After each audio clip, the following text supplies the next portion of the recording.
Welcome back to the Stoop, everybody. Now we are talking Leeds United versus Manchester City.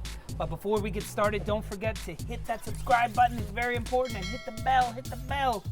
All right, here we go. Leeds United, man. I gotta say, the first 20 minutes of that match, I thought, okay, the hype's over. You guys are tired. You got tired after a few weeks. City was manhandling the ball. They looked very, very good. And then all of a sudden, boom, you guys showed up and you slowed them down. And then you made them look normal. And for some reason, the middle of the pitch just disappeared. And it was either action in the City box or action in the Leeds box. And it was an amazing, fun time to watch. I don't know what Bielsa says at halftime. I would love to be a fly on the wall because I have a feeling that Pep was like, come on, boys, we're right there. And Bielsa walked in and said something magical because y'all came out in the second half and were just amazing. But you don't want to hear from me. You want to hear from James. James, you're a happy camper. Yes, I mean, another scintillating performance. I mean, I know I'm starting to sound like I'm repeating myself every week, but it's amazing. It's just absolutely amazing. I was very proud of the team. It was a match that we, should have won. We had 7 shots on target to their 2. They had more shots, but a lot of those shots were from distance, from 20 yards out, which I'll take any day. They couldn't penetrate our defense on a regular basis. Koch and Cooper did a great job clogging up the middle. Ayling had another fantastic match. Of course, Rodrigo, like you said, the insertion of Rodrigo really energized the team. He had by far his best match, I think, as a Leeds player. He showed what he's going to provide in the future. He hit the bar twice, then finally scores. Yes, they live in the dream, man. Live in the dream. We've gone toe-to-toe with 2 of the top teams in the world. Very little has separated us. 1 goal at Liverpool, and then, of course, we got the draw against City. So, yeah, I'll take that any day of the week. I know last week we said how 3 points against Sheffield United means more. Those 3 points mean more because that's a team where you guys are right in line with. So shit, how much does 1 against City? That 1 point. No, it's massive. It's absolutely massive. And like I was telling you at the beginning of the season, we win the matches we should win. We maybe steal a couple here and there from the top 5 or 6 teams. And who knows where we could end up. That's it. We could conceivably right now have 10 points, right? We could have beaten City, we could have drawn with Liverpool, and you have 10 points. We're sitting close to the top of the table. But I'll take where we are right now. I think that they've exceeded expectations for the most part, and I think we're only going to get better. We got Rafinha today, so he's going to join the club. It's a very good signing. Another Blazer out there at winger who's going to be just sensational, I think. He did a great job at Stade Rennais. So does Rafinha push Rodrigo to a number 10? It's a good question, Nick. I don't know what the plans are. I know that he also wanted another winger. We'll see how he's employed. I have no idea. But I think that's likely right now with Pablo being out for an extended period of time, and he has a hamstring injury. Those things, soft tissue, injuries take a long time to heal. So I don't know, and plus he's 35 years old. Unless you're South Korean. So I don't know. I don't know what's going to happen there. Jazz, new to the Stoop. We show a lot of love to Leeds because they're very impressive, and I knew nothing about them before. I don't know why. Probably because I knew nothing about them before. Right. What are your thoughts on Leeds this season? They've had 4 impressive matches. I won't lie, I've been really impressed with them. To take the rivalry out the window, I think they're really well set up. I think it's kind of fascinating tactically watching them because they all line up, man for man across the pitch. I don't think I've ever seen that before. So I feel like that's really interesting tactically, and they're just intense. The fact that these guys are absolutely dominating stamina-wise, for that extent of time, and they've already shown it through the Championship last year to keep up those standards of fitness. So, I think a lot of people, the experts have been they can't keep it up for 90 minutes or the whole season, but they can. So that's scary in that sense of the word. But I'm looking forward to the Classico between the 2 of us, and that'll be a game. and one to watch definitely. It's gonna be part of a very rough stretch that we have in December. I think we play some. We have you, and then we have ULOFT, and then we have a couple of other teams in there that are also really good in December. I think it's around Christmas time. Yeah, I tell you, James, when we were first introducing Leeds to the show, and you're coming on, you had said the exact same thing that Jazz said, is that the league is not going to be prepared for the intensity of the team, and one of the things that I've noticed is their stamina. Yeah. They move and they bring yes. it. And if you notice too, in Bielsa's system, every pass means something. It's not just the player gets the ball, then he decides on the fly what to do with it, and if you're getting harassed, he just dishes the ball. Everything is designed for a specific purpose. So it's all about creating space to release, attacks on the flanks, because we've been, sending those balls through to our wingers. We've been doing a masterful job of either, getting shots on goal or, getting good crosses in. So that's all part of it. There's something, meaningful in every single thing that we do. And that's, again, part of Bielsa's system. It's not just something we decide on the fly. It's he has a method. And he's studied these teams. He has dossiers on them. He knows exactly what their tendencies are. He's looking at individual players and finding their weaknesses. And he's saying, okay, when this guy is marking you, here's what you do. And our players are following it to a T. And it's just, it's a brilliant thing to watch. I mean, you watch it and it's pure entertainment for 90 minutes. And it's like I said, it's full throttle.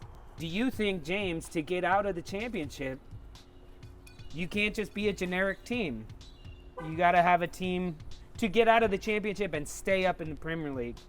Well, I mean, obviously it helps. But I think also it's going to help Leeds as far as staying up is concerned. Is that we're a big club that's been stuck in the championship and the lower leagues for 16 years. But we are a big club. I mean, ask anybody. We're one of the great clubs in English football history. And I mean, Leeds is a big city. And I think there are 2 million people in the surrounding metropolitan area of Leeds, and we're the only club. There's no other club. I mean, unless you're going to support Bradford City or Huddersfield we're it. So I think Leeds has the support to stay up for a long period of time. I think that they will. But I mean, Bielsa, like I told you, I think the first episode of the season. I mean, I don't know how long he's going to stay. I mean, he's not a man who follows the money, so money doesn't keep him. That is not what makes him happy. I think, Leeds challenging for European spots, I think will make him stay. I think that's an incentive for him to stay. But he's not a person who follows money. He likes challenges, he likes projects, and that's Bielsa's mentality. So I think we need to keep the system, and we need to maintain the support of the surrounding area. I think Leeds will stay up. All right, let me just ask you guys: Wolves, United, Arsenal. Beginning of the season, you see a newly promoted team in the schedule, like Leeds. Your thoughts are? This is 3 points, right? Well, yeah, typically yes. Over the years. Has that changed based on what you've seen from Leeds?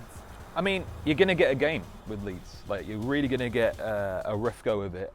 But you compare that to when Wolves came up. They were playing excellent football in the Championship. And I think the whole model's changed now. There's always that extra fight. It's like when Leicester won a league after surviving that year before. It was all because of this extra fight that they had to feel to survive. And that's what Leeds have right now. They have a point to prove. And it's been a while. But yeah, it's going to be interesting to see. From our standpoints, I think it's always going to be a tough game with any newly promoted team. I don't think any team is a given. I don't think that there's 3 points that sit out on the table. Sheffield United, they've scored, one goal? 1 goal this season? Shut it. You just had to bring up the 1 goal they scored. They scored 1 goal. The great goal. All season. Shut up, all of you. I would still respect them. They put on their kit one leg at a time, just like anybody else. And I think that if someone sees a plan, has an idea, gives it a go, and it works, any team can beat any team. I knew nothing about Leeds, as we'd mentioned kind of earlier on. Hearing the story from you allows me to respect them more and to say, hey, when the Wolves and Leeds play in 2-3 weeks, you know, that's something that I'm gonna be respectful of. I'm not gonna say, oh, it's 3 points, we got this, because they weren't even in the league last year. Well, Wolves weren't in the league 3 years ago. My only problem so far has been, and you alluded to it earlier, was that in the beginning of these matches against the elite clubs, Liverpool, City, it's taken us a while to get at the flow of the match. Liverpool did the same thing to us that City did at the beginning of that match. I mean, Liverpool dominated the run of play. It took us a while to get into the flow. I think that sometimes our players get on the pitch and they're kind of in awe of who they're up against. Yeah. I mean, it's like, oh my God, we're here. Now we're in the big time, and for a few minutes, 15 minutes or whatever, it takes them a while to kind of get confidence, understand that, look, we can play with these guys. I mean, we understand that we are just as good and we belong here, and I think that's something that they have to work on, psychologically. Try to get the team to step out on the pitch against the elite clubs from the very beginning and take it to them, instead of waiting for that 15-20 minute mark when we finally say, okay, yeah, let's turn it on. Yeah, because once you guys turned it on, I was like, if any team wins this match, it's Leeds. Like, yeah, I felt the same thing. A couple unlucky. I mean, Bamford broke through on that one-on-one. Probably would have been called offside, but things like that I thought were very. Ederson saved their bacon, man. Yeah. I mean, he made some great saves. I mean, he's one of the top goalkeepers in the world. So we could have very easily scored 3 or 4 goals in that match. Yeah. He did give you one, though. Yeah, he did give you one. Yes, he did. That's a very rare So he made error up for on it. his part. Leeds, after the break, we have Wolves. Who are you taking, James? If I have to ask. Leeds 3-1. Ooh. You're going to give Wolves a goal? Right now they can't gonna give score them a to goal. save their life. They scored. It'll be an own goal. We'll give it to him. If we feel sorry for it. I mean, they blow the whistle, they turn around, they just kick it in, and they go, you guys good now? You guys good? No, you shouldn't be as bad as you are right now. So I don't know what the problem is. There's a lot of problems.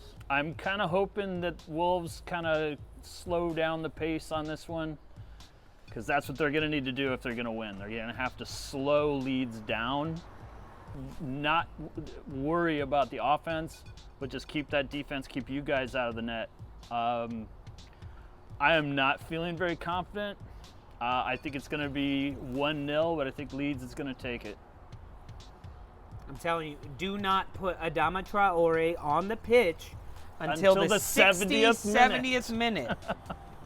When these guys have been running around like chickens with their heads cut off for 70 minutes, and then you bring fresh leg Alvin Kamara, Adama Traore on the pitch, and they go, oh shit, we weren't ready for that. That's how you need to use it. He's a big dude. He's awesome. A bigger dude now. He's more of a rugby player, I think. I don't know. I think he missed his calling. Yeah. Thank you guys for watching. Don't forget to like and subscribe and share it and click the bell right there.